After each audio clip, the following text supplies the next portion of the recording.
What up, Dokkanners? We are going to be continuing the review of the 11th anniversary celebration concept made by KAMOKKAN. So big shout out to KAMOKKAN. I'm going to link this thread in the description down below. Part 1 is also in the description down below. We went through the Planet Namek Saga Part 1. This is Part 2. So I guess the central, what was the central theme? It was like the power of power of wishes, power of Dragon Ball, something like that. I mean, theme itself doesn't need to be something super original because let's face it, they're not very original when it comes to that stuff. It's the most generic, bland nonsense. But that is a pretty good way to provide connective tissue between Namek Saga and Daima, because Porunga, I mean, that's enough. Like, Porunga is the central figure in Namek. Porunga is the central figure in Daima, right? So that's enough for me. Let's jump in. Let's take a look at these two new awesome units. And remember, regardless of what you think about the overall kits and stuff, remember that all of this was done by one person. All of it. The art, the animations, the presentation, everything, all done by one person. And I love this. I love how this looks.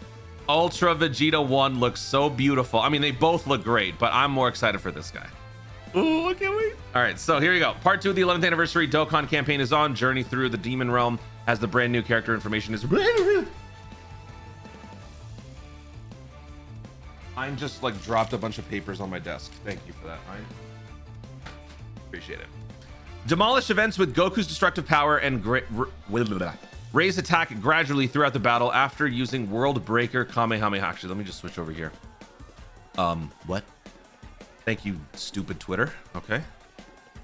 It won't even... Okay, whatever. Survive the strongest attacks with Vegeta's damage reduction and retaliate with incredible force. Use Ultra Final Flash and gradually raise defense. So that's telling me that Goku is his attack stacker and Vegeta's a defensive stacker, which means we'll probably like Vegeta more. Although the last time we had a major defensive Super Saiyan 3 Vegeta, people weren't too thrilled. So hopefully that changes here. All right, so here we go. Int Super Saiyan 4 Goku Daima's Info. All right. Dragon Ball Seekers, power beyond Super Saiyan Goku's family, key +3, HP 200%, attack and defense +170. Wait, I thought we were doing the new archetype where we boosted defense by 200%. If anything, if this guy's an attack stacker, maybe make it like attack +200, whatever. Okay. Plus an additional key +1 attack and defense, HP 50% for those who also belong to Kamehameha or Bond of Friendship. I feel like this was supposed to be defense +200, but it doesn't. I guess it does matter. Like, if it's a full-on anniversary, the new archetype should apply to everyone that's getting a new archetype. So I feel like this was supposed to be defense, but it doesn't matter. So yeah, no Daima Saga. Should there be a Daima Saga at this point? We've got a pretty decent set of character. Well, I don't know. This is still good though. Maximum impact greatly raises attack for 4 turns, causes colossal and lowers attack and defense. Ultra Super maximum key wave massively raises attack and defense for 1 turn, causes mega colossal damage to the enemy. All allies attack +40% for 1 turn. So not an attack stacker permanently, but more temporary. Okay. All right. And now let's see here. Passive key +4 attack and defense +400%. Plus an additional key +2 per key sphere obtained. Randomly changes key spheres of a certain type. STR excluded into STR. Wait, what? Why STR? He's int. Is that a typo? Damage reduction 40%. Launches 2 additional attacks, each of which has a great chance of becoming a super attack. When attacking with 12 or more key, attack +400%. When attacking with 24 key, attacks guaranteed to hit. A very underrated thing, which is necessary. Okay. When receiving an attack, defense +400%. Dude, attack and defense +800%. That's crazy. Plus, you're massively raising attack and defense. That's psycho. When receiving a super attack, high chance to nullify and counter. Typical Super Saiyan 4 ability. Nullifies and counters with tremendous power once only. Okay, that's fair. That's fair. With each attack performed, attack and defense +50 up to 200. Chance to crit +25%. So in 4 attacks, you're done. It's just guaranteed. Okay. With each attack received, damage reduction +5% up to 20. And then another 20% within the turn. Okay. Is there... Oh, I think it's just missing a parentheses. Okay. All right. Is that it for... Nope. After performing 4 attacks, launches an additional super. After receiving 4 attacks, you get guard. So you're going to have guard 40% damage reduction Actually, no. You will have 60% damage reduction up to 80% damage reduction plus guard. Okay. All right. Cool. And then active skill, World Breaker Kamehameha can be activated starting from the next attacking turn after receiving 4 attacks or straight up from the 4th turn from the start of battle. Raises attack by 444% temporarily. Cause ultimate damage to the enemy. Attack plus 40% and all attacks become crits for 1 turn. This one doesn't feel that necessary since we've already got guaranteed crit and it's a pretty low barrier of entry. Attack plus 10% up to 40% for the rest of the battle with each super attack performed within the turn. Hold on. Wait. Raise attack by 444% temporarily. Cause ultimate damage to the enemy. Attack plus 40%. And all attacks become crits for 1 turn. Attack plus 10% up to 40 for the rest of the battle with each super attack performed within the turn. So that 1 turn, if somehow the enemy survives all this, well, then every super attack that happens within that turn as a result of this will then be permanently added to your attack stat. So you can get an extra 40%. That's a new idea. I don't think we've had something like that before where an active skill is both temporary and permanent. I don't think we've had something like that. But that's kind of cool. But more so, I mean, just the numbers are through the roof. Is this more than the Frieza?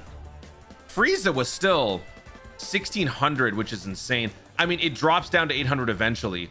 I don't think Frieza had an active skill on top of that that would take you to even crazier heights. Oh, yes. No, never mind. 1600, 260, and then massively raise attack temper. Right. Okay. I stand corrected. So, yeah. Cool. Again, like, what happens to the content? What happens? But like, okay, this is the sort of thing that happens during major celebrations where then it's like, okay, all the older characters that you summoned for are less relevant. This is why saving up for major celebrations is generally a good idea. Not to say that they're going to look like this, but it's like these are where they have the liberties to go a little bit further in terms of developing characters.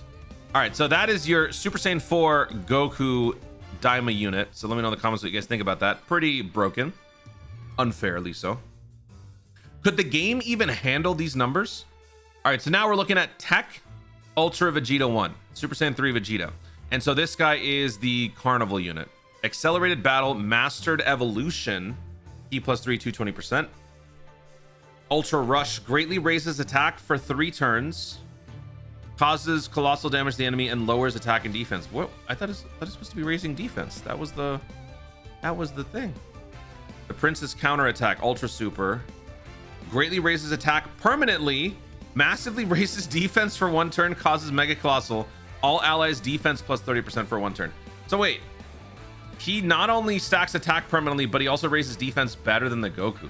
I mean, look, I'm a Vegeta fanboy, so I don't mind this, but I was kind of under the impression that this guy was going to be more of a defensively focused unit. I guess the defense comes from the support? Okay. All right, now let's check out that passive, shall we? Incredible Mastery of Strength activates entrance animation when all allies attacking in the same turn are super class or when facing an extreme class enemy. Guards all attacks for 3 turns. Oh, okay.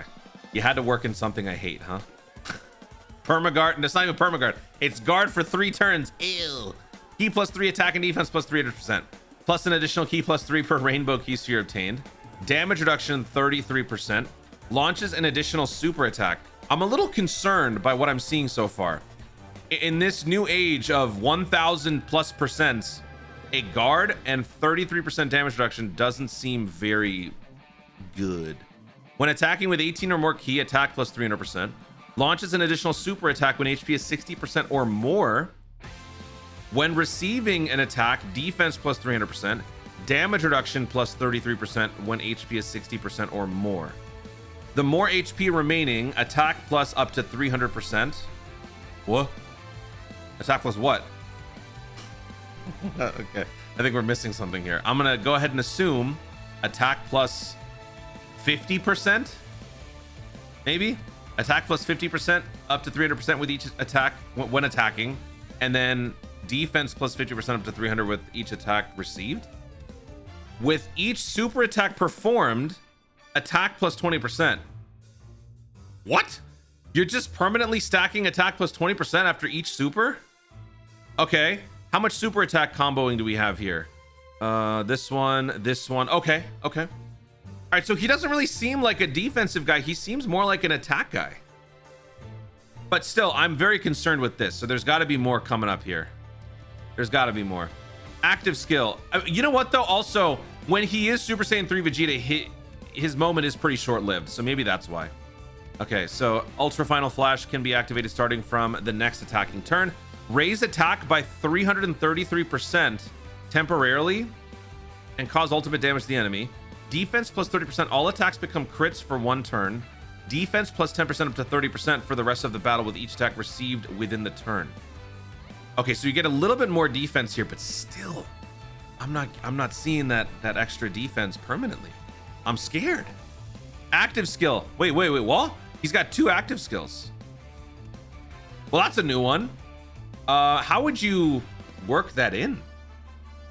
I feel like there's some like software limitations behind multiple active skills. Like, doesn't there have to be some sort of a transformation or something in order to do that? I mean, I'm cool with it. I'm down for it. This is just very unique. Active skill, Bulma's Ultimatum. Yes. Can be activated after using Ultra Final Flash active skill once only. Okay, I actually kind of dig that. Fully recovers HP. Defense plus 600% stuns the character. Wait, what?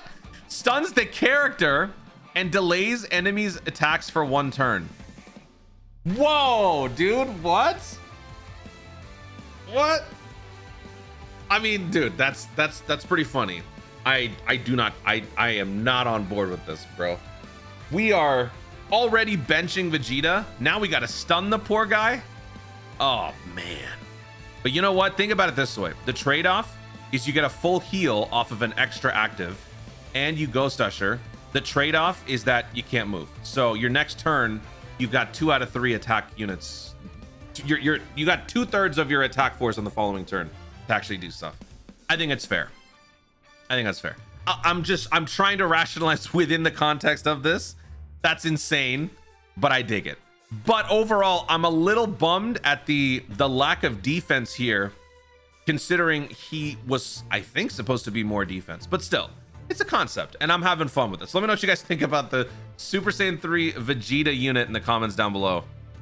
Looks pretty hilarious, though. Some of these decisions are pretty awesome. This one especially. I need to see this in the game. Like, whatever they do, this needs to be in the game. I think I would probably want it to be an active skill, because if it's a support memory, it's not going to be voiced, you know, and nobody looks at support memories. They just skip it. This needs to be a part of Vegeta's kit in some way. And I'm thinking, you know what? What if we do some sort of like a standby where after all of his Super Saiyan 3 Vegeta-ness, don't necessarily just have it be an active skill, but have it be like a standby. And then maybe after the standby, he just goes back to Vegeta, or maybe he just stays base, something like that. I think that'd be another cool way to kind of integrate this. All right, so that is it for the units. I'm still stun locked by this. All right, so now let's take a look at this right here. So bonus part 3 of the 11th anniversary. Whoa. Oh, now we're just moving into part 3. Wait, what? Okay, what's going on here? Part 3 of the 11th anniversary Dokkan campaign introduces the Tomagamis. Wait, another LR? A part 3 LR? Okay. Collect 3 Demon Dragon Balls. Unleash 3 different domains according to the number of Demon Realm Dragon Balls obtained. That is actually pretty cool. All right, so here's the new LR. Guardians of the Dragon Balls, Tomagami number 1. The Tomagamis. Are we going to see like different versions of this? This is actually really cool. That's a lot being put into one unit. Again, like, I wonder, would they do all that? Given the game's limitations, this feels like a lot for one unit. Oh, that's it. Okay. LR AGL Tomagami number 1. Tomagamis. Okay. Right. Mission execution. Joined forces key plus 3 to 20%. So another carnival unit. So that means we're getting a second carnival unit for part 2. Well, no, it's not really part 2, it's a part 3. I feel like there should be one more Carnival LR for Namek Saga at that point. Mission execution, join forces, 220%. Super attack, Tomagami number 3's trial. Raises attack and defense by 33% for 3 turns. Cause colossal to the enemy, lowers attack. Cycles into the next super attack. The next super attack is Tomagami number 2's trial. Raises attack and defense by 33% for 3 turns. Causes colossal. Lowers defense, cycles into the next super attack. Tomagami number 1's trial. Raises attack and defense by 33% for 3 turns. Causes colossal damage to the enemy. With an additional 6% of enemies' max HP as damage. So we're just removing a straight up percentage of the enemy's HP. Interesting. Seal's super attack restarts the order of Cycle's super attacks. Ultra super, triple Tomagami assault. Why does this give me like Harpy Lady Sisters energy? This is like what was that move? Harpy Lady's triple special, and then they each have their own regular attacks. Okay. Triple Tomagami assault greatly raises attack and defense for 1 turn, causes mega colossal damage to the enemy with a high chance to stun the enemy. So this is an interesting concept because with additionals, you're going to be just launching a bunch of regular supers anyway. So the more additional power you have, the more likely you can be launching 1, 2, 3 more of these supers. That's pretty cool. And ideally, you'd be launching more of these in 1 turn so that you can benefit from this 33% more, because 3 turns is a very narrow margin. So yeah, that's pretty cool. Pretty cool. This also kind of solves the cycling through the different character stuff. I was more thinking it was gonna be like Tomagami number 1, but then like the next turn he'll be like full on Tomagami 2. It would kind of be the thing that I've been wanting for a while, which is the transformation meta to come back. I've always wanted this concept to come back. It started around the time that I started playing Dokkan, because I started playing towards the end of the 3rd anniversary. Feel free to take forever to load, by the way. The 3rd anniversary was when I joined, the second half of it. And the Dokkan Festival units, I believe that's when they came out, were the transforming Goku and Frieza units. And they are not, actually, they're not category leads. They are class leads. So I'd have to find it. But those units are one-way transformation characters. And I've always thought that it would be cool if you could transform between the different forms. You don't necessarily have to be the one. You can switch to whatever you want. But the problem with that is that you have to have all of this information kind of stacked onto one character, and then being able to just swap to the different forms might be pretty demanding for a mobile game. I don't know all the like hardware limitations and stuff, but that's just something that I feel like we should be doing, because ever since this, they haven't really done this again. They did Vegeta and then they were done with it. So something like that was what I was expecting here, but this is a pretty neat way to circumvent. Basic effects: summons 1 Demon Realm Dragon Ball with each passing turn. Attack and defense plus 250. Key plus 1 an additional per key sphere obtained. Damage reduction 30%. Launches 2 additional super attacks. When attacking with 12 or more key, attack plus 250. When receiving an attack, defense plus 250. As the first attacker in a turn, defense plus 150 when receiving an attack. Permaguard. All allies attack plus 40%. As the second attacker in a turn, attack plus 150 when attacking. Guaranteed crit. All allies defense plus 40%. As the third attacker in a turn, attack and defense plus 200%. High chance to dodge, including super attack. All allies attack and defense plus 40% for 3 turns. Nice touch. If he's being phased out, you still keep the support until they return. That is Q. Okay. All right. Is that it? No. With 1 or more Demon Realm Dragon Balls obtained, attack and defense plus 150 guards all attacks. With 2 or more Demon Realm Dragon Balls obtained, attack plus 150, damage reduction 30%. With 3 or more Demon Realm Dragon Balls obtained, foresees enemy super attack. So these are all just extra effects that you just get while you pick up these Dragon Balls. Divergent active skill. Why does this make me think of Jujutsu Kaisen? The Tamagami's tests can be activated with 1 or more Demon Realm Dragon Balls obtained. Active skill 1. Oh, okay. Active skill 1, Tomagami number 3's test, available with 1 or more Dragon Balls obtained. Well, no, it can't be 1 or more. It has to be with just 1.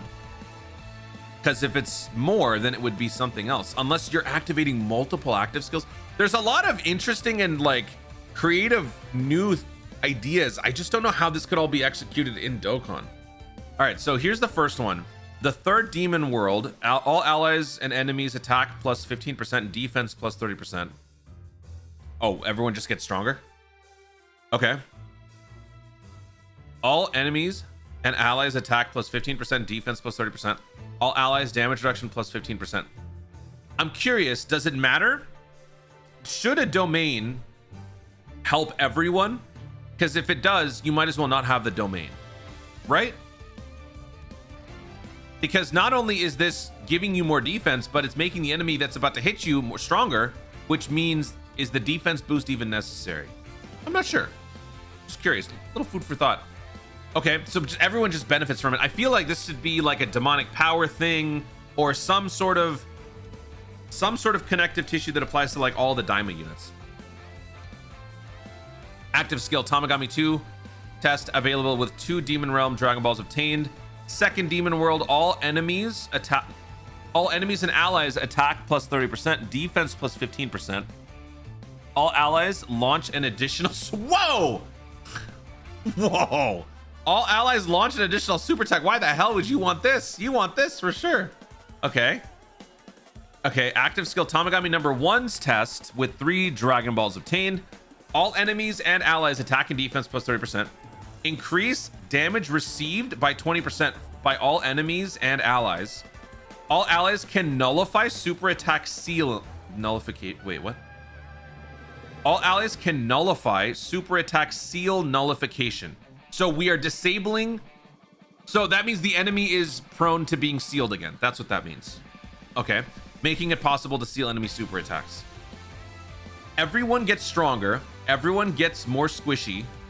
But the net positive is that allies can now overwrite the seal nullification. Okay. So again, like that's my main question. Is it a domain? Is there any point to the domain if it benefits everyone and hurts nobody? Or like if it benefits everyone in the same way? But this is still a very cool, interesting idea. How long does the domain last? Would it just be I mean, it can't be a permanent thing. Oh, it's for 3 turns. It is a 3-turn only thing. So for 3 turns, you get to incite chaos with all this. That is very interesting. Very, very interesting. I gotta say, a lot of brave new ideas in these units overall. A lot of interesting, creative new ideas. It's very interesting to think how it could work. I don't think a lot of these ideas could work, but I do like some of the directions that he went with this. I think my main critique will probably be the Vegeta. As a resident Vegeta fanboy, I am a little butthurt at the lack of, I guess, defense. Damage reduction, like even like nowadays, even 33% damage reduction, 3 turns guard, that sort of stuff is considered to be pretty marginal at best. So in an era where 1500, 16 billion percents are a thing, having that little damage reduction and guard is a little concerning, and there's not much more that's going to be happening as a result. You get a little bit more defense here. Love the idea of multiple active skills. Using one just effectively gets it out of the way, but then a second one comes up. I do like this interesting take on a trade-off. You know, it's like the whole, you have a really busted ability, you can't just get it for free. There has to be a price. The law of equivalent exchange, right? I think that's pretty neat. Overall though, I really like the thought and the effort that went into this. I was kind of hoping for some event details. I was kind of expecting some event information stuff here, but maybe that's not, maybe that's something that's for later. But I had a thrill. It was an absolute blast going through this. This was a lot of fun to check out. If you guys have any more like cool fan concepts and animations and stuff, let me know, because I want to start checking these out, especially as we're waiting for the 11th anniversary. So yeah, in the meantime, let me know what you guys think about the Daima celebration, the part 2, the units overall, typings, abilities, which ones do you like? Remember, it's just a concept. People are having fun with it. So, you know, no need to be like super like critical, but you know, you can still provide your opinions. Let me know your thoughts in the comments down below. And whatever happens, this needs to be a celebration. Like, I need these two to be the new LRs. Use Ultra Final Flash and gradually raise wait, gradually raise defense. Is he gradually raising defense? No. I feel like this needs to be switched. Greatly raise attack permanently. That probably makes more sense with this, you know? Well, not so much this, but more so this. Because if you're stacking defense, for the first couple of turns, you're probably a little bit more vulnerable. But after a couple of turns, if you're greatly raising defense, then maybe this is a little bit more doable. I don't know. Let me know what you guys think. This was still an awesome overall concept. Big shout out to KAMOKKAN. Remember, guys, he made all this. It's all him. What the? Is this official? It is not official, my friend. He made all of this. Like, how do you do this? How do you do this? If you need them voiced, let me know. Make a Beerus unit. Let me voice it. All right, that's it. Thank you so much for watching, guys. Stay tuned. Always remember to Dokkan responsibly. Let me know in the comments. Love you. Goodbye.